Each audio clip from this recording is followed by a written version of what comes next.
Spider-Man, we are bad to the bone. Hey, yo, DJ Sparks. Listen to the tune. Dancer, real dancer. Not fake dancer, listen me. When me say Matamba name a bad man. Me you can't test. Dine holipa energy kwitonge Coventry cast. Get away from this place. How na go badara rent. Dipe my god slag. Diva tenge sema dent. Avanaga na sent. Everything I said I meant. Dine 2 million styles. Never say ya baita vent. Musa bima kala situ pine mes. Tite fest. Alright. Spider-Man. The first youth. Utanga gwimba danso. Yeah man. At a young age. Yeah man. Satwa na ngwerediki. Satwa na even my friend Raspombi. Satwa na Chachild. Satwa na mangweno amesoka suwe. Taka inspire na baba wangu Jigas. RIP my father. RIP Jigas. Yeah, bagaipa. Ndiya kandi launcher. Sabaran launcher pepe. One of the mega shows that I yangairi ku kwa mavada.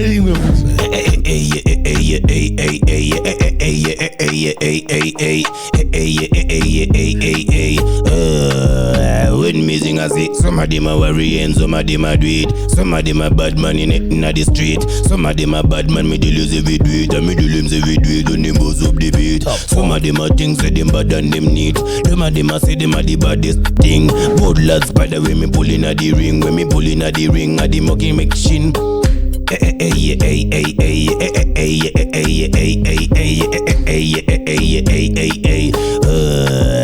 When missing I say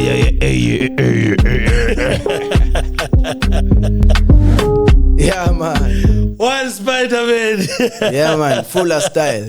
Yeah, Waliba, style and pattern. Yeah, Waliba. Sa dai de nem dara. Baba matsoka full time ngana uthi mangodzoka futhi kunodongora matsoka. Full time. Didn't 6 mabugu my lyrics. Yeah man. I have 1,000 tunes.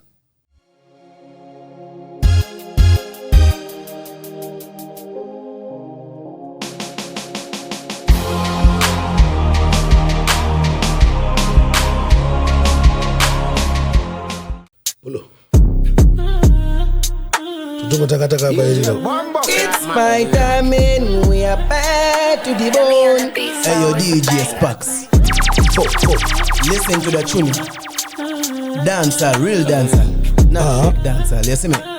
When me say Matamba name a bad man. Me you can't test. Dine holipa energy kwitonge Coventry cast. Get away from this place. How na go badara rent. Dipe my god slag. Diva tenge sema dent. Avanaga na sent. Everything I said I meant. Dine 2 million styles. Never say ya baita vent. Musa bima kala situ pine mes. Tite fest. From top. To from top. Alright. Yeah, DJ Sparks. You see? This year tune one of the baddest dancer tunes ever. I'm the youth president. Matamba name a bad man. Me you can't test. Dine olipa energy kwitonge Coventry cast. Get away from this place. How na go badara rent. Dipe my god slag. Diva tenge sema dent. Avanaga na sent. Everything I said I meant. Dine 2 million styles. Never see ya baita vent. Musa bima kala ziti pinem rest. Tite fest. Doshka mwari chete bangwe vese. Just go to rest. Ndiri gondonda uya. Shiringat bude munet. Tazoka kubayo muri excretion to west. Juma ugly ladies. Jupekete imasket. Habasibe shinona karimero. Baruna test. Louis V. Versace the bad man can dress. Money making up. I may never have a stress. Everywhere me go me anything I can test. Anything I'm a thing. You know what me say? Me act like sun in Africa, like paprika, like massacre. Me kill them quick like bazooka. Batman song with the alliance like Russia and Germany, where them come and colonize Africa. What you mean you can't win when you fight with an animal? The cat family make it run, you know, say cannibal. Bloodshed the place, the oath in my race. Lads spider have no grace. Me have no time to waste. When me boss up nigga ears. Me have no time to waste. When me pull the trigger gear. Me have no time to waste. Go to the pin of the ears. When them a beers, you still pull up, mad. From top my youth. At the youth president. Let me say. This is the new tune, one of the baddest tunes. You see. Okay. So don't you go send up WYFM radio in Zimbabwe right now, Facebook everywhere. Are the baddest tune. Come on. So what me say? Me act like sun in Africa, like paprika, like massacre. Me kill them quick like bazooka. Bad man's on with the alliance like Russia and Germany with them come and colonize Africa. What you mean you can't win when you fight with an animal? The cat family make you run. You know say them a cannibal. Bloodshed the place. The same team a race. Lad spider and have no grace. Me have no time to waste. So me boss up nigga ear. Me have no time to waste. So me put the trigger here. Me have no time to waste. Guns load up in the place. Me say go roam them because no for them a waste. Me have no time to waste. So me boss up nigga ear. Me have no time to waste. So me put the trigger here. Me have no time to waste. Guns load up in the place. Fo. Tapping the Jamaican rhythm me here fi kill him. Bad like the world boss and girlfriend. See them. My patani mangani ese we fi get them. DJ Sparks make them know say we a bit. Fo. How that girl dey? Let me talk it. Kahe goodie so lucky. She a spit and suck it and me enemies per Insta me a block it. Fo. Bombo glad. Wagwan my youth. Wagwan DJ Sparks. Mira say long time. Shangwa ndavara kukuona shangwari. Long time bana wangu. Hey, mnemjita sei. Mamjipinda na hivi kubaida. Hey, kubaida sei kubana wangu kubati sabati kanzi chi. Ano zeno ese aninda ndakatinywa neji negwazha eze ngwarefu Alright. But ndakazopedza angu. Right. Asi mukuti promisa ka mamvira kaya. Yeah. Mawex hobo. Well, so didn't nasi chatombonzwa ngoma chaizvo. Mchanzwa nadzo ngoma. Yeah man. So right mbona wangu guys kunotaka kuti join izvi Wagwan mukuita saying kana ife same kusvika pana pasina kumvira mambo subscribe please do subscribe kuti to support kwe nema latest to support kwe nezvinyowani zvatoposta hanzi support kwe nezvatinoposta musapotswe nezvatinoposta each and every day panapa panenge uya tarenda rakasiyana nhasi ndira Spiderman. It's Spiderman.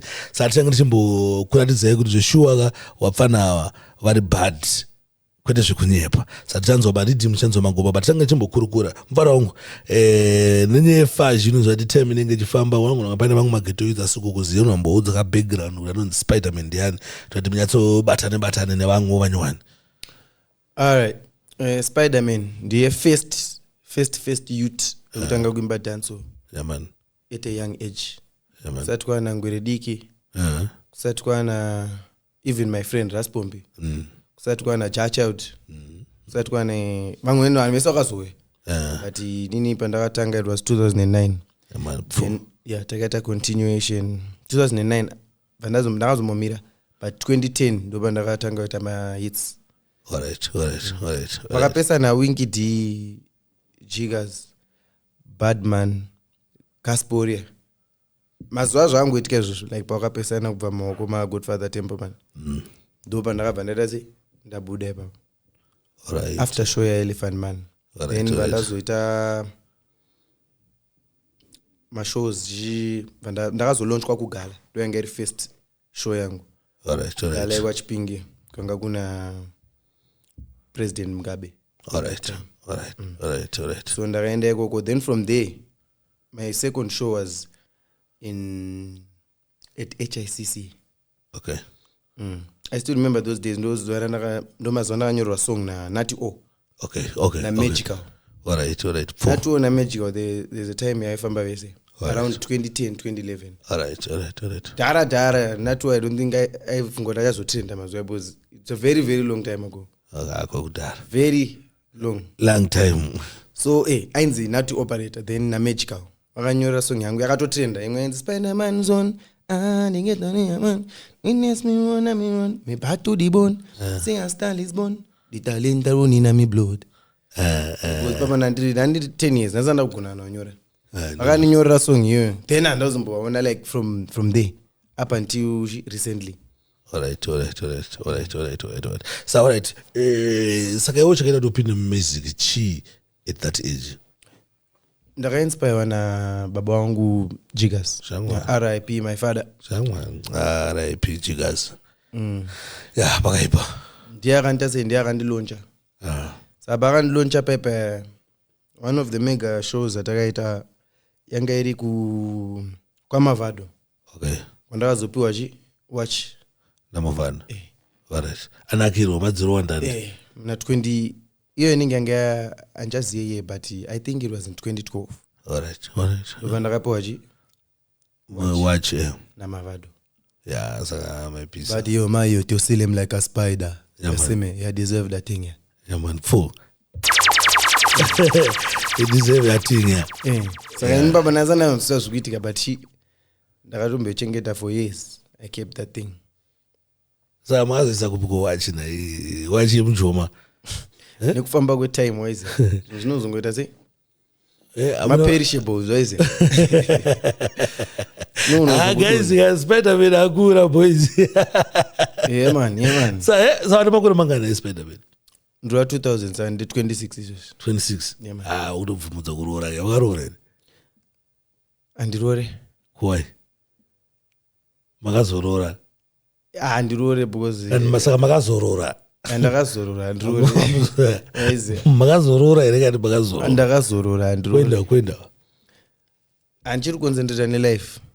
Wise. Aba ndikuti auroreka. Andifungo ndicharora futi because I believe kuti kana uri artist. Kazhinji kacho unoononetsika nekutsvaga like munhu ari proper especially kana wanga wakagara ungori artist awani munhu ari proper. Why? It's either someone loves you because you're an artist or maybe for other things vanhu vanokuda usati wakuvaziya. Alright. And attraction uwe unofana unge uri involved pasituation yacho like munhu anofana kukuda like weze nekufamba ungwa kutoti munhu akutondida kuti before they even know who I am weze. Saka nobody loves you for who you are as an artist. People will always love you for something, for what you are. Weze. Saka it's a complicated issue. Saka ina nifungo tangu. Jaro, sa unomuko baby unare. Ndema baby. Odore ma baby akati wande. Unomangani? Last time I checked, I got cancer in issue. Last time I checked, mangani. Don't pin the business packs. But it's more than 10. No, below. Around 5-6. Around 5-6. Sometimes balance same manje pashotre kuti vana vacho ngachida kangari kuda data kangari kuda chi muzvifambisa kangada kufrandawo kangari kuda ku as an artist you get me. You get me, that's all you get. You one day nchida uzoitira anything chaneda mitira, that's up to me if it was those nungoita mati avambozvibvume wise in a real life but that's how it is wise. Spider-Man see easy as artist kuwana mwana asa utombone mwana unotoona kuti akamwana akadadakirwa kandotukada zvimashoshuwa ndogona kufila izvozvo wise but mission ndemwe chete kusarora kandi dodozvonozongosvika pakuti hatizorore iwe uri mukadzi here Sparks? Alright, but last time I checked wanga usati wani mukadzi inonga wato munhu mukuru ipapo. Wakapana kana makomanya kwadzikoma asikuda kuroora atika iwe unofana kuroora sada kuzwa mari zina ako awina wewe kutarisa kuroora munhu ane 26 years yeti 25 kana ndinga kunzaiwa aka chibaba temchiroora inini makuita sei azokuroora ndakasira raspombe wese ndiye anozvikwanisa ini handizvikwanisa. I can't get married wese wati komwana haudiwana kuzoita family yako wana ipapo man sandafunga njeta sei but for now wise ndakatodecide kuti I don't think mfana meditation yako bomze yako anodzidzira meditation nekuti tuma kwakuziye ndozvakufunga vanoziya. Alright, me ndikupe example anti cheka kana mamwe maartist ana Alkaline nevamwe vakawanda emuZimbabwe munomu wise havana vakadzi zvine mareasons tichida wise but zvinonetsa kana uri artist but tina na Freeman katina na Wingy D na Chapreza vana vakadzi ana Freeman ana Chapreza vakaita vakadzudhara vasati vaita sei what is it mbiri I don't think so. Freeman akaita mukadzi wake udhara aiwa but yanga kutopisa which means yo une concept isiriyo ufana urora pamwe nichazofunga nekufamba kwenguva but for now aiwa zokurora maya amana naye wanasikana mukuita seko mageto yuzi akuti me don't want no woman. Me don't want no woman. Alright, Spider-Man. So Spider-Man, I know kuti pakaipa. I know kuti darajigas. You know kuti ndem na Windows and aito pusha zvinhu zviende pa level zvafanira zviri panguva yacho iwe ungostotomboziva zvizvikuitika but ndaita zvinhu. Chichakaitika kuna Jigas. Nini handisati ndawanzoona munhu akaisondiudza kuti chichakaitika kuna Jigas. Zvakaitika kuna Jigas was a very crazy thing because Jigas anga singarwari. He did not have any sickness or ailments or anything like that. Anga turi munhu anga turi bosh tofamba. Okay. One of the days akatongosvika chichaise patorwa mabhiya zake chichaise. Then midnight pandakafonera zvikanzi wechi muperekedze mudhara wenu kuchi hospital anza ngoti pachest wese panamuperekedza chi hospital patakasvika kuhospital abva ato discharge wese akunzi aiwa abo aita wese but anambofamba masteps akawanda kubva panapa anosvika pane kamera vato like vibrator vatodonha bava wese so it was a very weird situation wese but angane problem yanga inayo angasina problem yanga nayo angasina anything angasina AIDS angasina sugar anga nothing ya bakashata sasa imi makafunga kuti chise family unoziva mafamilies esemuzimbabwe tofunga kuti chii kana pasina chinoexplainika pakaroiwa munhu wese meno munhu aida kumuraya or whatever somewhere there pamwe akaroiwa you never know anyaya kuroiwa inonetsera kuti manje ndio zvainonetsera izvozvo aiziya pokuti munhu wese anenge angoita seanozosvika pamwenza auya aita se uya akaroiwa anopanetsera nyaya dzacho but patongoti rest in peace Jigas angati top shot rangu anoziya ndoziziya wakabva kudhara kasparks ndiri muno kudhara kani kwakabva chini chanokuchonera padenga kahazive kuti isusu chini chitatiriko kubva kudhara tichiona zvinhu zvichiitika zvisachoda kuti isusu tetine soft sport nedhanzo because ndokwatakarwa ndokwedu and isusu toda kuona dhanzo ichienda kumberi saka tisamaworks mukuita sei Spider-Man mukufunga kutirongera chii mukumboita sei hamuchadi kushanda namamwe maproducer here tikumbokuonayo maridhimu nakuabva buda ridhimu rinonzi harina zita ridhimu Spider-Man akapindira the reason why ndisinapinda harina zita ridhimu is because handisipo alright handisipo ndine mamwe maridhimu andakapinda nandiri kuSA alright mama nete ndakuudza ndiri web developer wese I make websites from scratch even before AI wese maitongorowa kana software chaiwese I would just say I'm a software developer but inyaya yotonyanyota mawebsites wese saka taitaenda chi seteam kuchi saka I think pandakadzoka chi ridhimu ranga raita sei ranga rabuda mustyle amusi maheka here ndazotaura chokwadi mabasa enyu aiwa chiyazozivedawo mana kuendesa mapeji ndanani wana kuita aiwa hatisi maheka uzi munhu amuda kuti atati masoftware developers maheka munomaziya asi hatisi maheka aiwa ainanziheka wese totongogadzirwa vanhu vanongada kugadzirwa chi mawebsites haribvumika heka achibvumiki babongo patelevision ting kuti akuti ndoheka vanhu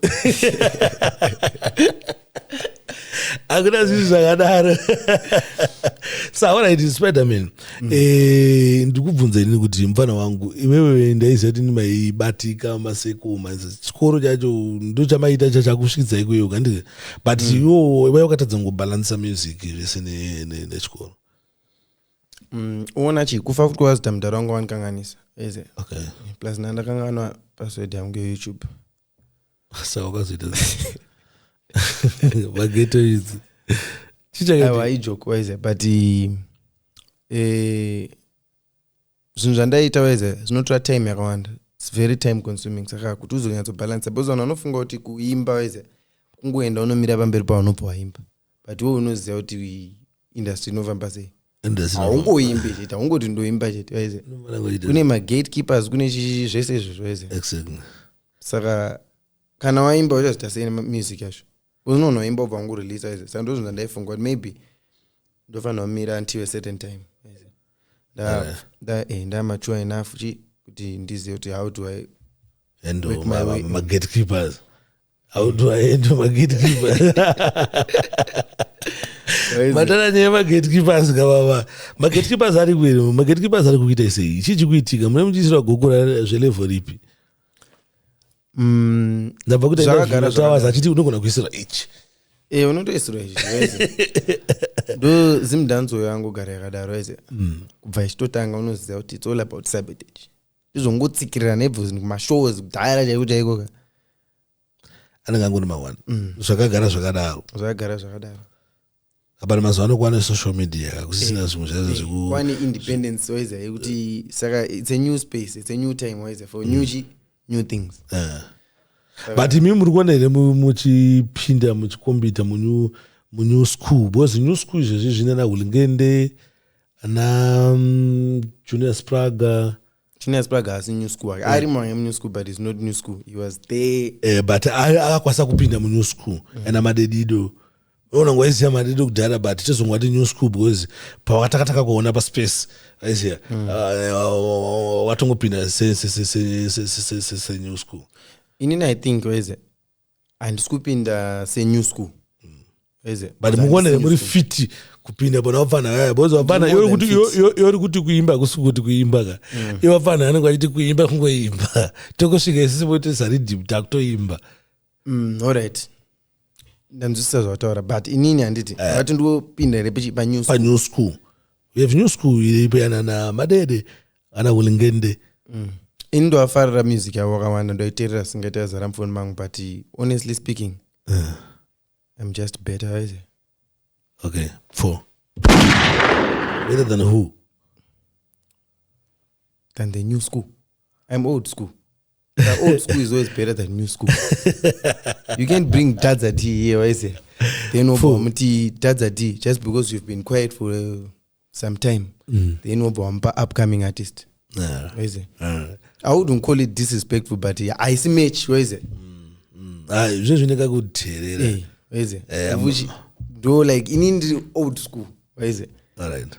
No, but the old school mugiona say new school mugiona say new school no like it. I love new school. Where is it? I love it. And ndoto farira artist akawanda now I'm phone mangobo. But you're better. But I'm just better. Real dancer. Where is it? Real dancer. All right. So unofunga kuti bozi nyaya kuti real kuna mane ngati kuti real dancer uchimisa anenge kufunga kuti zim danzo aisi real danzo. Zim danzo real danzo ndo yatakangokura timba ndo yakatipinza mugame.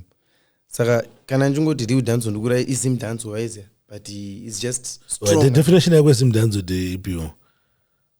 Danzo yese inoimbwa muZimbabwe. As number so to waimba international or waimba type hip as long as danzo yoruimbwa chi muZimbabwe it's zim danzo. You can say it's Jamaican danzo yoru muZimbabwe. You kaenda ikoko kanti ndoimba Jamaican danzo they will laugh at you. Is it? Zim danzo is any danzo song produced in Zimbabwe. Okay.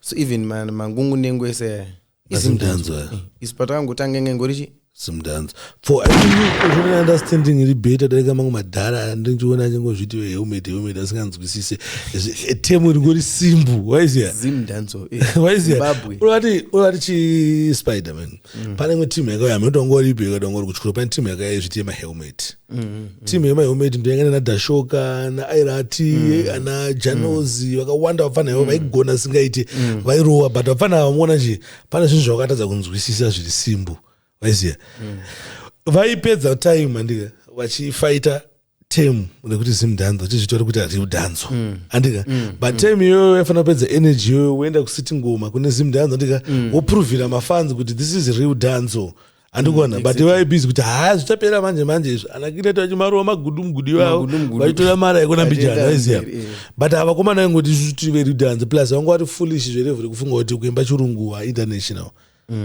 waise ngofunga kuti as long as naimba chirungu chete this is international no information yakafamba zvisiririzvo pamakaseti zvisiririzvo you're very right because waise dai vakango accepta panguva iyoyo waise indakatomboitawo problem iyoyo because yange iri sort of a movement yano yaida kuseparata chi vanhu vari kuimba zvigubhu Exactly. But isindaimba zvigubhu bandaida futi kuita sei kurwa futi kusana kuma helmet kwacho handiti.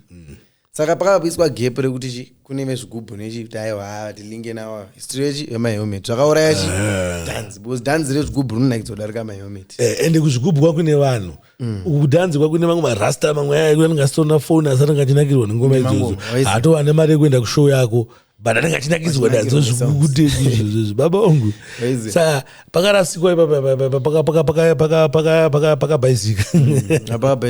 pakabhaizika pakuti dai vanhu vaya vakatambira kuti yese izi mudhanzo so isusu tisupose kuti wadoataka kune vanhu ikokoko tochivaratidza kuti this is real dance atikurova sound radio vanhu vakasitanga zvonera nguva dzaenda vanhu vakaita sana Janos vakasitanga kupinda masekos ezimudhanzo and if you check Janos is one of vanhu vatoto helmet wacho futi kada kuti azvehelmet takutongoti ngatidaidze Janos because aipinda kuzimudhanzo ari uko achita sei achisanganisa zvese exactly ko album amanoera album ramutongera chichi kuitika ko Holyman ari kupikwe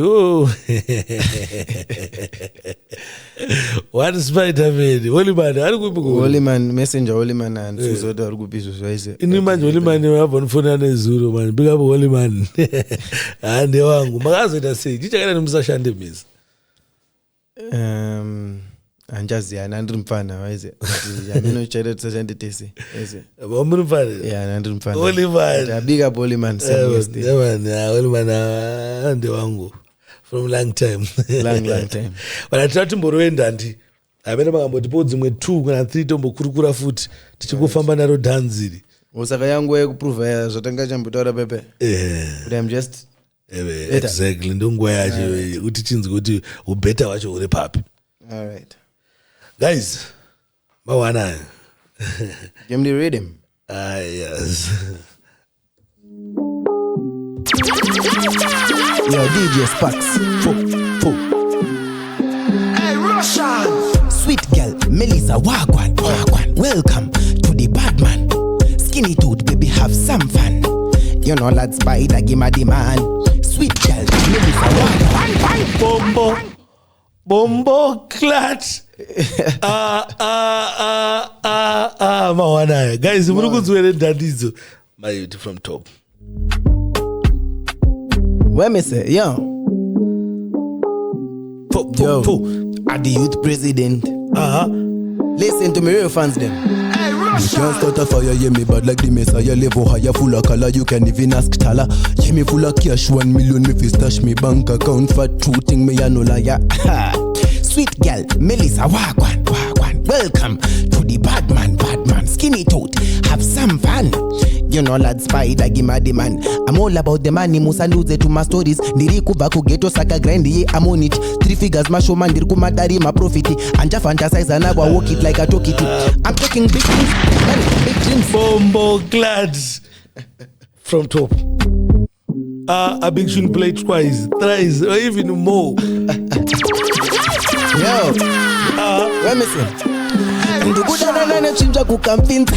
Yellow bone chinja yaka bleach. Ikuda my drugs kwama. Glad you pull up that tune. From top. Yo, Mawana, big up to the bad girls them from the ghetto, you see me? Yeah man. Where me say? Ndikuda nane chinja kukampinza. Yellow bone chinja yaka bleach. Ikuda nyati my drugs kuma sister. Dangoti nchakrambira ukara waka stika. Kudana nane chinja kukampinza. Yellow bone chinja yaka bleach. Ikuda nyati my drugs oma my sister. Nchakrambira ukara waka kanga kachaira kupola ne maleche. Ndi 45 ivandaka dana kubes ku block 25 ikatenga ngembare kwa doba don 45 ikakati kakustroka okambucha light. Sip akati sip kaburita skank ne ma leaf puff Mad.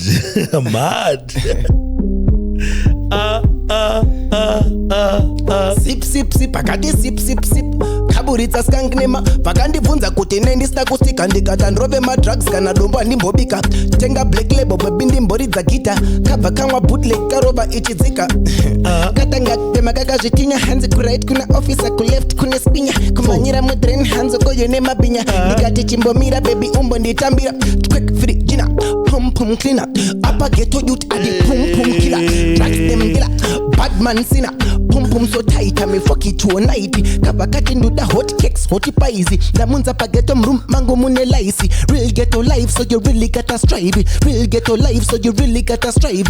Why me say? Imagine finding $1 million cash every day. Pamba pane bash. Imagine finding $1 million cash. Sets in a food and gas. Imagine marriage ingo kura kunge grass. Dichingo diritsira mfas. Imagine sets rando dan chipi wabasa. Ndine siku Benz class. Imagine. Bombo glad. Yeah man.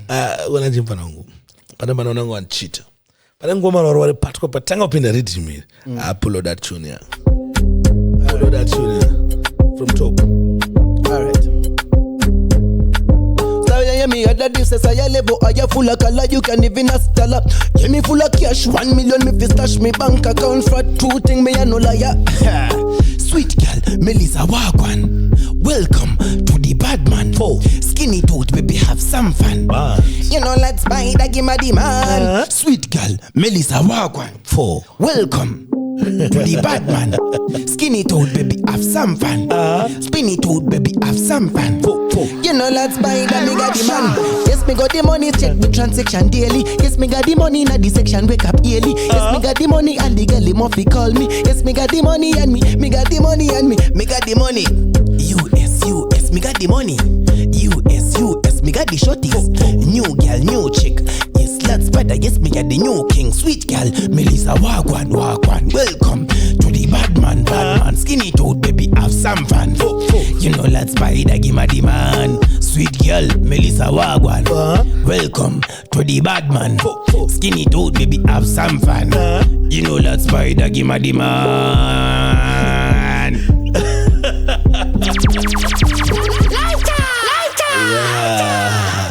Nanda kanga no good Sparks. Dorong jiga zara parafa. Diangari angani my voices akawanda dariga mnwese. Danso. Alright. And it hasn't changed. Akandisira ini. Wale samuna wese. Apana munani kwanza tazanduita pa my voices. Chimbotwira Real Batman. Real Batman everyone mdara. Alright. Real Batman no Magalina shots. Straight jeans, quarter footpaths. Everybody have to yaks when me get me clocks. Everybody have to yaks when me not love scrappy no. Clocks me prefer. Clocks video later yet. That is number 1 voice, and then give me the rhythm. Look at the voice number 2. I want to prove. I want to in school. Exactly. Let's see if them can do this. All right. Then me sing like this. Voice number 2. Hey, Russia! I can't take it no more. Pay attention, I can't take it no more. I can't take it no more. I can't take it no more. I like them telling me you're the big Jenny. I got me a tell us a bit thing a bit Jenny. Me not know the lyrics, but still me have to sing it. Guess what is the baddest thing in anything? Me say I can't take it no more. I bag of voices. I paid him a voice. And another one.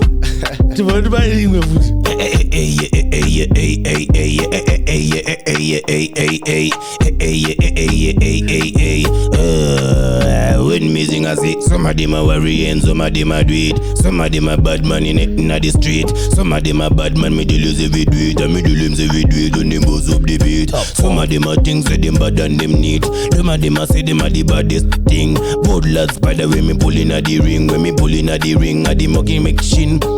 When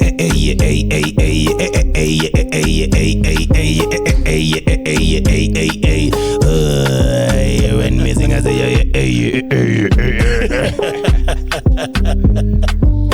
yeah man. One Spider-Man. Yeah man, full of style. Yeah, Oliver. Style and pattern. Oliver. Sa I did them dara. Madzoka full time ngana kuti mangodzoka futhi kunodongora madzoka. Full time. Didn't 6 mabuku my lyrics. Yeah man. I have 1,000 tunes unreleased. Yeah man. Recorded but unreleased. 1,000 plus. Yeah man. Mandandi. Dine album running shansa voice reude.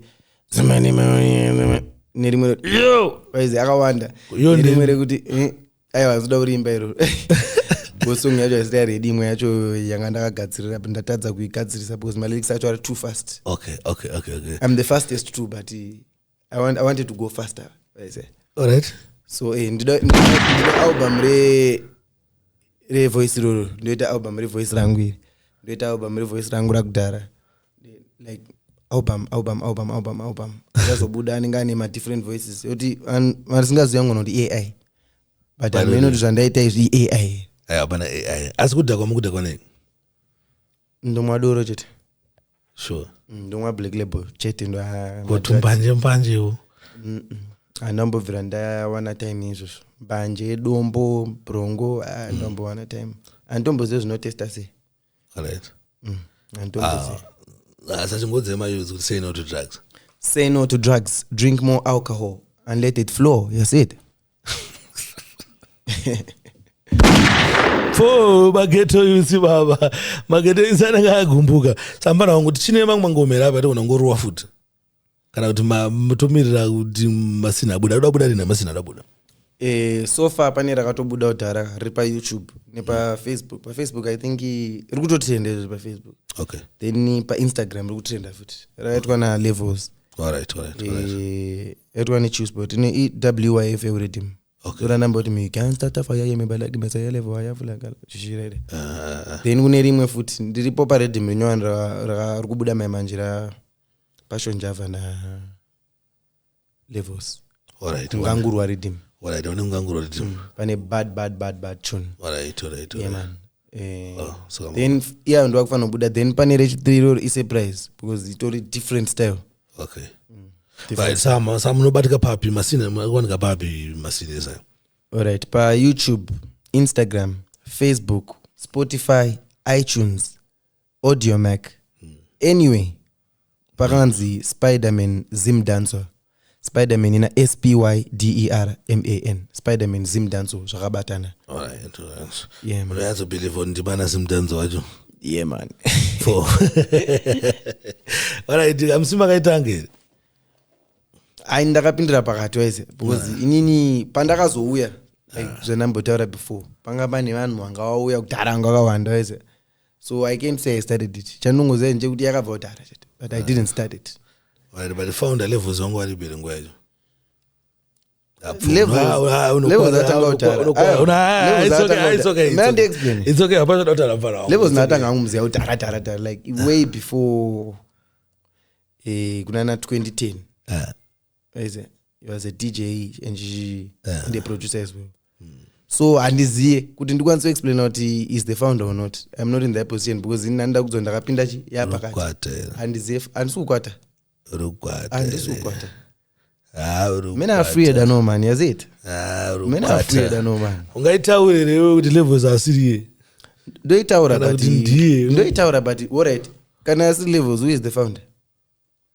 Asile inongozoti asile fusi mati kudzangu Levels zvakaita ukomana wakawa tiri wati mafounder I think pana kuti netsei but inini pandakatanga kunzwa word kuti Zim Dancer ndakanzwa from Smiley zvokuti kune team yaizinge kana nditi Smiley ndiye akazinge arinzwawo here kune team yainzi yakagadzira website yeku-UK yandika atiziye but inini munhu ndakatanga kunzwa paredhiyo achitaura kuti Zim Dancer to the world ndismile sa munhu anotobatika chaika patingape credit yekuti ndiye akafounda tingati munhu obviously founder wati kuti ana zvake panapa asi founder wemangoma angati founder wekazita zita ndo wati kutotsvagira founder kuti pamwe ndismaili pamwe ndiyani tikandozvitarisisa futi waize asimbori like vanhu vari kuzvi-overrata kuti waize kuti Zim Dancer wati but weird rekuti Zim Dancer haisiriyo Zim Dancer yacho handiti haisiyo dancer like it does not encompass everything saka weird ndori kungonetserana vanhu chete ayo I think inyaya weird but iwo komano chusport kuzi Zim Dancer ndo vakazoisa pamepu zvokuti isusu vakanonga asiri mafounder asi ndo vakaisa pamepu because ndotobelieve kuti pane time yekuti vamwana ungasinganzwisa kuti Simdanzo chi waiti ungufunga kuti Simdanzo chi sport. Why? Because the level na why indosa nayo Simdanzo ranga katosiyana naumwe sana critical wana chief for you anani waiziya because tanota zvanhu vakatanga kurwa mangoma nje unoziya mfana wangu kuna na chief for you kuna na critical wana na Bokari kuna na waiziya saka vanhu vese vaitongorwa Simdanzo yoyi saka ndikuyazoona kuti ninika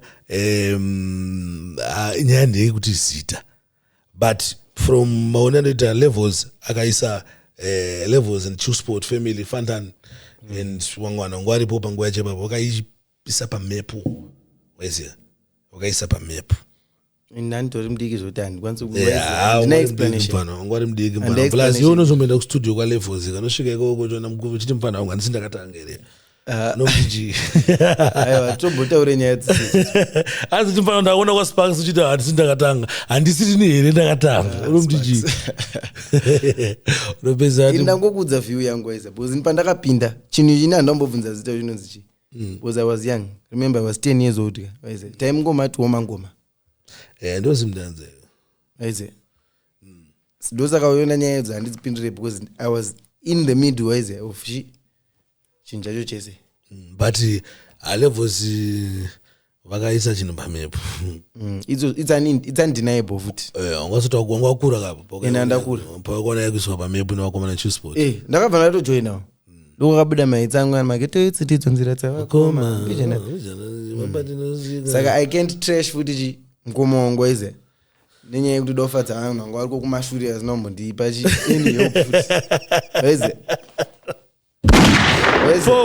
wazotara chokwadi mfana wangu kuti wewe obviously iwe padhirako but still ndingotauri haisi yake ndofadza ani ari kumashure kuti I want to impress zvafana nini inini ndototi levels ndiyakatanga alright why because vanhu vakatanga vacho ka avatobvasoti vari kupi but smile atofana mupasando big up smile ameona achikuita zvemangoma but wede kuti Simdanzo to the world takarinzwa nasmile saka kana paine credit yemunhu achapiwa inini hangu ndoyatsopangu smile 100% sando dzake kuti ta mafungiro wako it's okay ano panguva yacho yoga ina ndina levels tati totsvagawo nhamba dzekuti toita sei kuti masongs arire kuredio umamuri mese yanda kuzoto wakavhotara yayo iwo ndongatopa maexplanation inini but chokwadi chizviriya tisina basa nacho iziya tisina basa nacho because tinchiti levels ndiyakatanga and levels asi yakatanga is the founder sure chini ichi levels ndiye founder ndiye munhu ari recorded vamwe vese havasi recorded vaiziya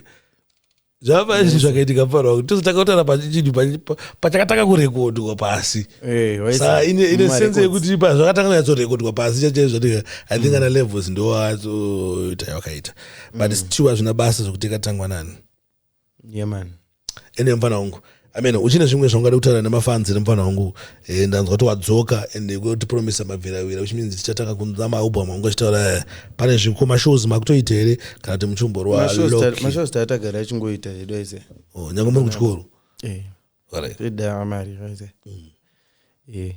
mafanzi angu dongomaudza kuti I'm back and I'm bad to the bone the baddest and the maddest and the youngest is back in the game. So I'm here to kill it and destroy everything and maybe everyone. You see me? Okay, 4. Right, guys, tatina Spider-Man timbo kurukua nafunga maona kuti mfana wacho akatotsamwa and the music anayo ndakwaza kuti atone simba rekukombita pa new school because ndo panga ndine wari yangu kuti mfana uyu anokwanisa kumhanyirana nevakomana maruviro vari kuita wanzwa sei pandaimba what do you think you're fit enough or more than uri fit enough zvokuti tadangoti iwe vandika muchingoise ngoma man then vanhu mokomenda pa-comment section apo kuti mawanzwa sei mfana uyu mamuona sei ndiye here Spider-Man watatajaira wataiziya kana kuti izvezvizvi ato more dangerous achikurawo malyrics achiita sei achimachuwawo and everything saka anyway mfana wangu God bless you totarisira mabviravira anytime yaunenge uchidawo kuti titaure nevanhu isusu tiripo sa wakaipa guys don't forget to subscribe, like and share with that